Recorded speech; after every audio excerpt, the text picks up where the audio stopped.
Good morning. The hearing on the issue of fake news is hereby called to order. Consec, please lead the invocation. Let's all stand.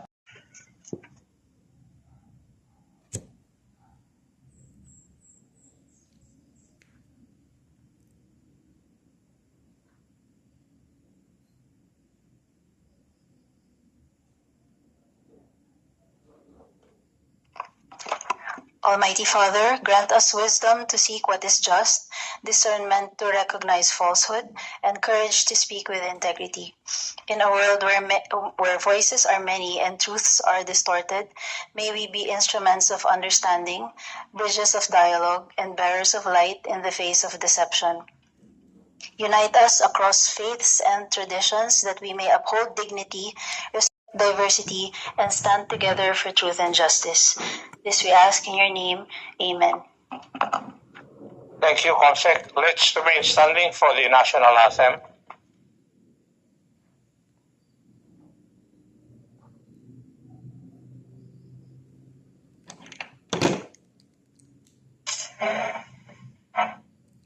Bayang mali, perlas ng silanganan, hanap ng puso sa dibdib mo'y buhay.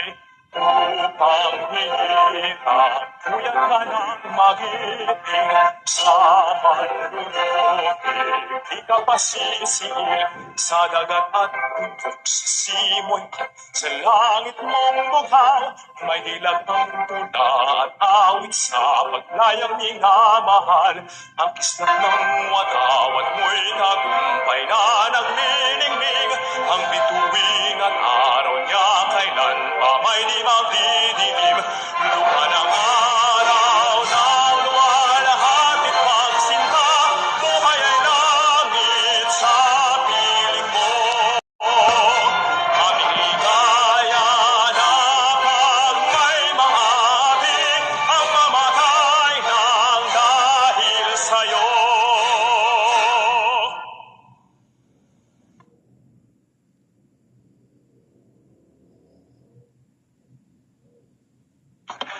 Thank you.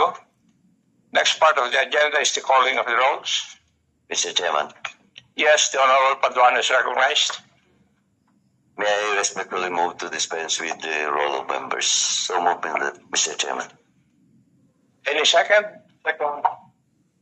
There's a motion to dispense with the calling of the rolls, duly seconded. Hearing no objection, the motion is hereby carried.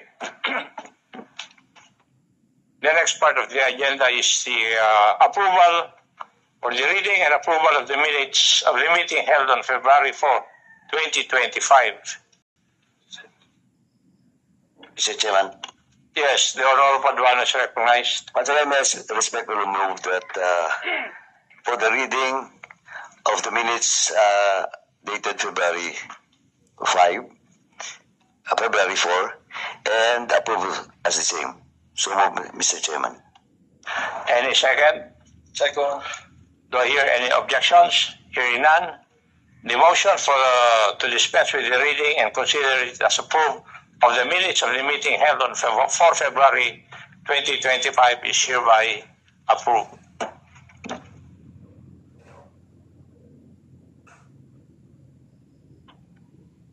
Please allow the acting chairman to say his opening remarks.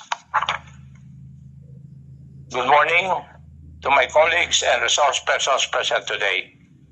Welcome to the second hearing of the Joint Committee comprising the Committees on Public Order and Safety, Information and Communications Technology, and Public Information. This inquiry into the rampant posting of false and malicious content in social media platforms is being conducted pursuant to House Resolution number 286, principally authored by Senior Deputy Speaker Aurelio D. Gonzalez Jr. In the face of the petition for certiorari filed by certain bloggers who were invited to the first hearing, I wish to stress the objectives of the inquiry as stated in the aforementioned resolution. The inquiry aims to ensure that all proposed legislative measures align with the constitutional guarantees of freedom of speech and of expression and prevent any undue censorship. It further seeks to identify gaps in legislation and review existing laws, particularly Republic Act number 10175 or the Cybercrime Prevention Act of 2012. Enhance the transparency and accountability mechanisms of social media platforms, recommend measures to address cybercrimes, protect digital safety and public trust by proposing public awareness campaigns, and engage key stakeholders such as representatives from social media organizations, cybersecurity experts, civil society groups, and constitutionalists to ensure a balanced approach to combating harmful content. For today's meeting, the committee shall hear a presentation from the social media platform Google, the proposal to establish a framework for content creators, and the legal position of the Department of Justice on the doctrine of the duality of crime.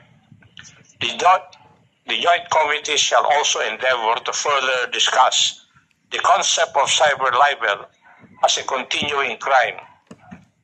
And before we start the discussion, I wish to thank everyone for taking time out from their busy schedules to be with us today. Maraming salamat po.